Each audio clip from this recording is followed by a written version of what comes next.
she said, I got further this time. All right, we're going to get it. And then I'm going, oh, there you are. I'm ready. How pretty you look. Oh my gosh. That was, okay, I learned some things. It's been a while since I've done a live interview like this. I need to do more of these, but I just like to do them in person. But of course, today it didn't work out. So everybody, this is Nina Townsend. You look amazing. I'm going to have to do a screenshot of your face because I've got it in the Marco Polo, you know, I've got from when you first started, and just how just more alive you look. I mean, you just, not that you look dead before, but you just look, you know, you just really, really, really, you know, and gosh, your hair is so beautiful. Yeah. I always have. Okay, you're breaking up for me, but that may just be me. So we'll see. Okay, all right. So today, Nina is here because I asked her to come, and thankfully she was willing. When did you start with me? I think on day like 27 or 28. Oh, really? Yeah. Okay. So you haven't even finished a month. No. So you are making amazing progress. Hey, I see Melinda is watching. Melinda's also in the challenge. All right. So I had written down some questions so that we can make sure we didn't miss anything. And I apologize for the bamming and framing in the background, but that's just part of construction at your house. Okay. So Nina lives in Statesboro, Georgia. She did live just up the road from me, and I didn't even know it for a lot of years. But her parents and her family, they live over there. But she's got a neat story to tell. And when Nina joined me, you know, there were some issues with anxiety and blood pressure. So I'm going to let her talk about that and just kind of, you know, I'll ask some questions along the way. But Nina, really, I'm just going to let you take it away and just share kind of what's going on. I guess ever since I had my two children, I had what I call the baby weight, and the baby is 11 years old, not really anymore. But I always just said it was baby weight, and I honestly, I was younger. You know, I'll be 45 next, so I'm not so young. You know, it's creeping up on me, and I always there. I've never really had a lot of issues. I assumed that, you know, I was always going to be fine. And I've over the years, I've like gained weight. I finally reached the point where I was at heaviest, and that was last year. And so I decided I was going to intermittent fasting. You hold on. You are breaking up. I'm not sure if you got your mic on your phone. Is it? Yeah. You just got your. Are you holding it in your hand, or you got it on a? I'm holding it on in my hand, but my fingers aren't on. Hear me now? Yeah, I'm not sure what it is, but keep going. That was good. Yeah. So I decided last year around this time I was going to try intermittent fasting. I just put an app on my phone, and I was eating when I was supposed to be eating and fasting when I was supposed to be fasting, but I really wasn't watching what I was putting in my body. Still eating processed food, just basically whatever I wanted. And I did lose some weight, but and it didn't last long, and I fell off the wagon, and every bit plus a little bit more back, and that, and yeah. I didn't until the day that I called you. Yeah. And now I'm feeling better, just even after a month. It's kind of a weird feeling to be actually feeling good when you're so used to feeling that your normal's feeling kind of bad, you know? So when you say feeling good, give me a little more specific, like what are you talking about? Hold on one second, I'm outside. There's a plane flying over. Feeling good as in, like, I feel like my brain's a little clearer, like I have a little bit more clarity with my thinking. And I also have an issue with my heart called SVT, which I guess I've had it my whole entire life, and I've never really realized it. And the heavier I've gotten, the more episodes I seem to be having. And so my heart rate for years my resting heart rate's always been really high. And I just thought it was normal until, you know, I found out I had SVT. And this past month, my heart rate has actually, my resting heart rate has, I can't remember the last time my resting heart rate's been like 75, 80, even 90. And now I can sit on the couch, and I told Nancy, I kind of panicked one day because I felt my heart thumping in my chest. And I have a little pulse oximeter meter that I use, you know, when the SVT attack, see how high my heart rate is. And I put it on, and it was like 75, and I slung it off my hand real quick because I panicked. I was like, oh my gosh, my heart rate's 75. And then I started laughing, like, oh my gosh, it's supposed to be 115 just sitting on the couch, because that's what usually. Right. So that was a normal for you was over 100. And so now you're able to get it down. Well, that's huge, because when you think about the heart, you know, as a pump, if it's pumping too fast, you're not getting the blood to your brain. You're not getting it to the rest of your body. So people, unless they've experienced it, don't really realize how beneficial that is, you know. I mean, the last time just walking around, my heart rate's been like 106 or 115 just walking around the house. Like, yeah, I know that's still a little high when you're walking around, but to me, that's a win, because 130, 140 just walking around the house. Yeah. Yeah. Awesome. That's great news. Okay. So let's talk about the anxiety a little bit. I've always my mom's always said I've been high as a child, and I've always kind of been a little bit of an anxious person. I always like to control things. If I can control them, then I feel okay about them. But the anxiety is definitely got worse a couple of weeks ago, right before I called you, whenever I checked my blood pressure in the morning, and it was higher than what it normally was. And then because I was freaking myself out, my blood pressure continued to rise. And everyone around, including Dr. Nancy, was telling me that I'm doing it to myself. But of course, you know, so much that I put a bruise on my arm because I was just so freaked out that my blood pressure was getting higher and higher and higher. So anyway, I went to a primary doctor, and they did put me on blood pressure medicine, which made me feel worse. Like, it made me feel absolutely worse. And so I took myself off of it after 3 days. And right now, I did see a cardiologist, and he thinks that I don't need any blood pressure medicine. He told me that I was doing the absolute best thing that I could be doing, which is watching what I eat. I've only missed maybe 4 days of exercise since I started the program. I've been walking every day. And or at least I started out for 20 minutes, and then I've kind of increased it to 30 minutes. And so I've done that. And he assured me, as well as Dr. Nancy, that as long as I keep this path and keep trudging forward, that my blood pressure is going to be fine. And so that's helped my anxiety a lot. I called Dr. Nancy one morning in a panic, and she was like, I'm just going to be completely honest with you. And she just laid it all out. And that's what I needed. I needed somebody just to be completely, because my mom has always been completely honest with me. She's part of the reason why I called Dr. Nancy, because she's been worried about my health for a while.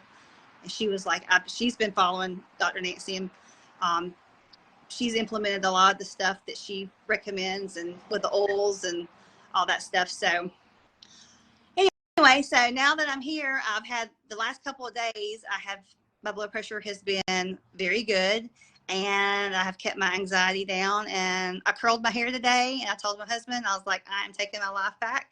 I'm done with stressing out about stuff, and I'm just going to let God led me here, and I'm just going to let him continue, because Dr. Nancy told me the first visit that healthy people do healthy things, and healthy people that do healthy things could help other people. And so I'm hoping that through this that I can help somebody else. And I just pray that I can continue to go. Hold on just 1 minute. I got somebody at the door. I think it's the cabinet people. Keep talking, Nina. Hey, sorry, I'm in the but it's on the table out there. Oh, you wait about 2 minutes. I'll be done. I'm sorry. I'm so sorry. The cabinet people are here, but they're going to wait a minute. Okay. So so the question I wanted you to address, because we had this conversation, how are you, because I heard you say I lost weight when I was doing the intermittent fasting, but I didn't change what I was eating.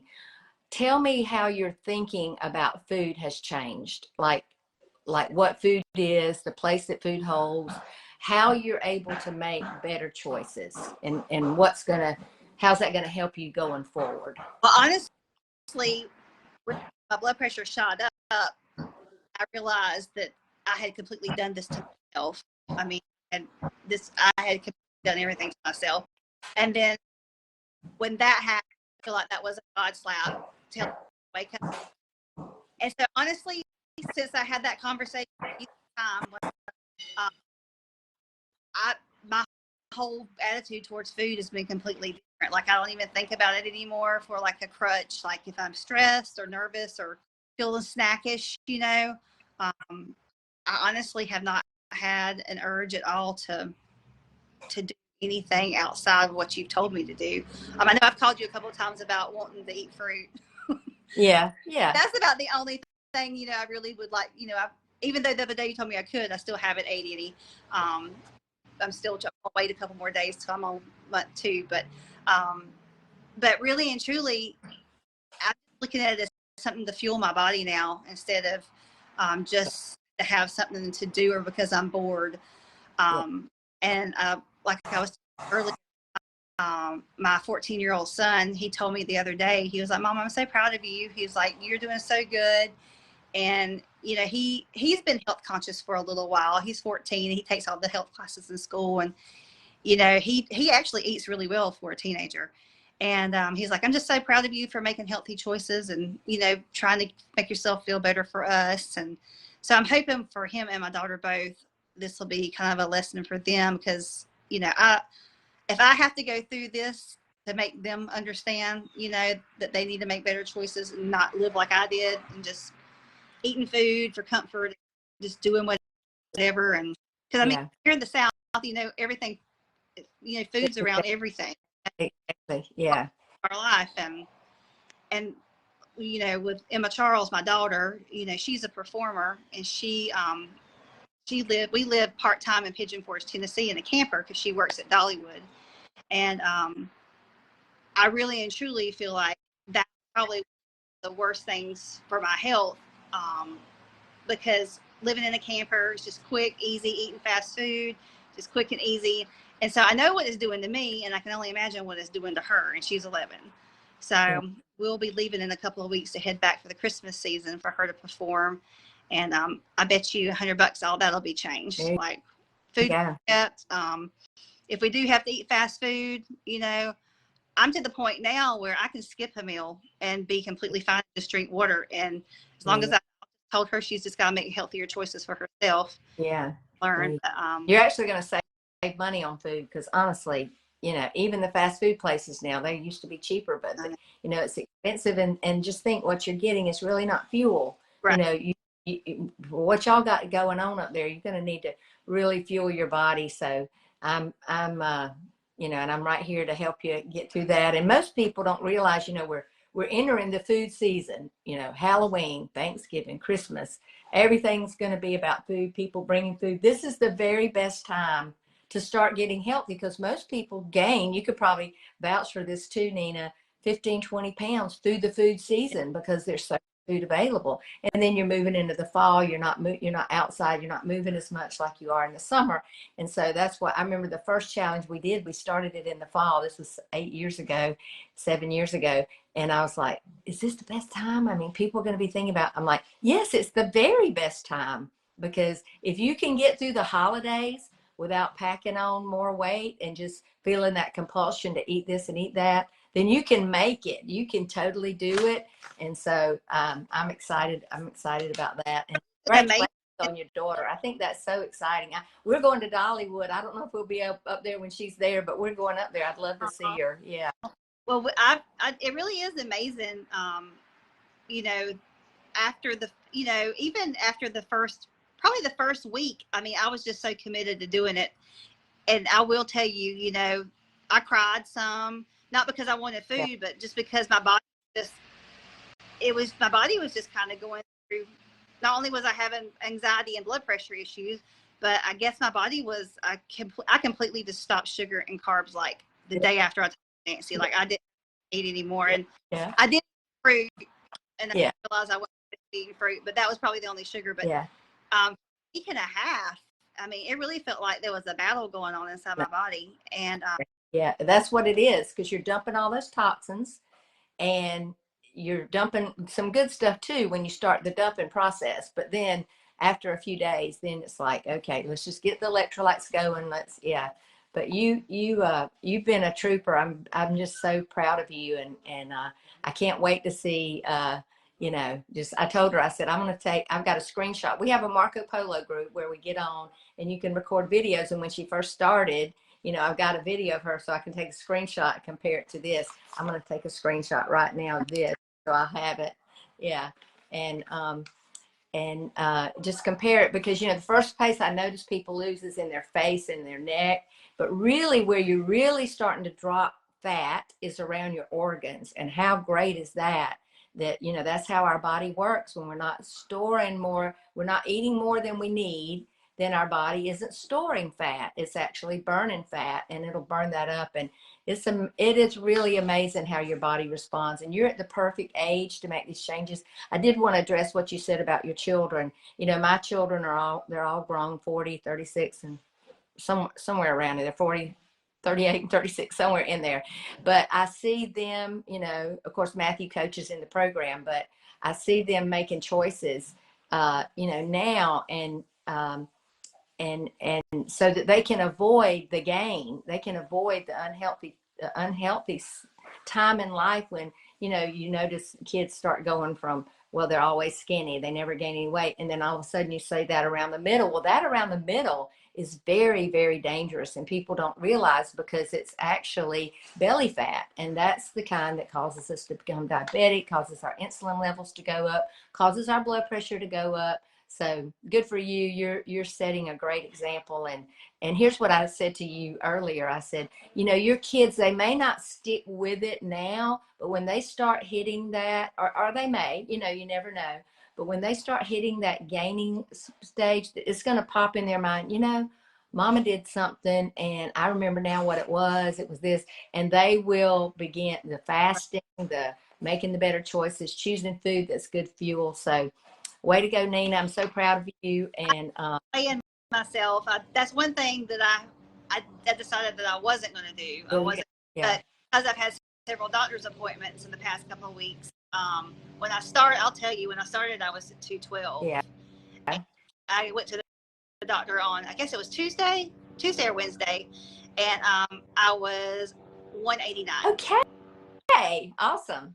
That's awesome. So, that's a benefit. I know your clothes, you're liking the way your clothes are fitting better, and I'm sure you're, feeling better. All those things are benefits, but, the main, I say, thinking about the future, how are you going to finish your life? And I don't know about you, but I mean, everybody wants to finish healthy. Who wants to be 90 years old and have all kind of issues, or even 80 years old or 70 and have all kind of health issues going on? So now is a great time to jump in. So I want to invite you, if you're watching or you're watching this on the replay, to just, if you're interested, just put me down there, and we'll connect, and I'll contact you and we'll get going. But so tell me, just speak a little bit about the support you feel in this group. Oh my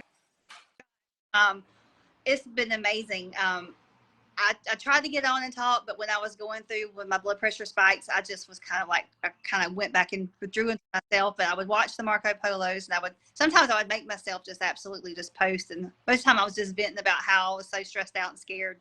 But it was just so amazing, because everybody on the group has just been so sweet and praying. I mean, so many people praying for you. And then just telling you that they believed in you and you can do it. And it just really and truly, the support is, I mean, that's the main thing. Like, it's just really hard to do it on your own. And everybody that has been on there, and it even gives me comfort, even the people that aren't really talking a whole lot right now, they're watching, and I know that they're praying. And that just makes a huge difference. Just, I mean, having your corner and having people who pray in your corner, none of that would be possible, you know, without the grace of Jesus. So, and then Dr. Nancy, of course, you've been great. Every time I've had an issue or text you or whatever, you've always responded, and, you know, and then always end them with a prayer. And, you know, it's just always been, you know, that just makes me feel a lot better. And I just know that God led me here. My mom might have pushed me toward this, but God was orchestrating it the whole time. The first time, you know, my mom started watching your group. Yeah. And I'm just happy to be here, and I'm excited about some new clothes in the next couple of weeks, maybe. There you go. I love to shop in the back of my closet. Don't you? Go back there and stuff that you just archive. Way I'm throwing it all because it's all. Yeah. I'm going to throw. There you go. Get some new stuff. Yeah. Stuff, and I'm never going back to that ever again. Yeah. So. Well, let me say this. There's somebody watching right now that you're having these thoughts of, could I do this? Would this work? Don't sell yourself short. You know, it's a life-changing experience, and we can get on the phone and I can tell you whether or not you're ready. All right. Don't decide that for yourself. Let's decide that together. And there are people that I said, you're not quite ready, you know, because there are things you have to be willing to do, you know, and it's kind of like marriage. You kind of got to be ready to give up some things, you know, but it's worth it if you do it right. And you do like Nina has. She's really, you know, dived in, and basically, I think you felt like you didn't have a choice. I didn't have a choice. Yeah. I knew you kept going the way I was going. Even if my blood pressure was not being induced by my anxiety, at some point my blood pressure was going to go up. Definitely. Yeah, for sure. Yeah. I mean, I didn't have a choice. I have to be here for my kids, and you know, and I just want to live life and feel better and just enjoy and not be so tired every night, and, you know, just there you have go. To do there you go. Yeah. Okay, so if you're on here and you're interested in joining or just getting on a phone call with me, then just put me in the comments. And you can't share this video, of course, because it's in the group, but you can tag maybe some friends you have that are in the group. But thank you so much for doing this, Nina, and we'll talk to y'all soon. Thank you. Bye-bye.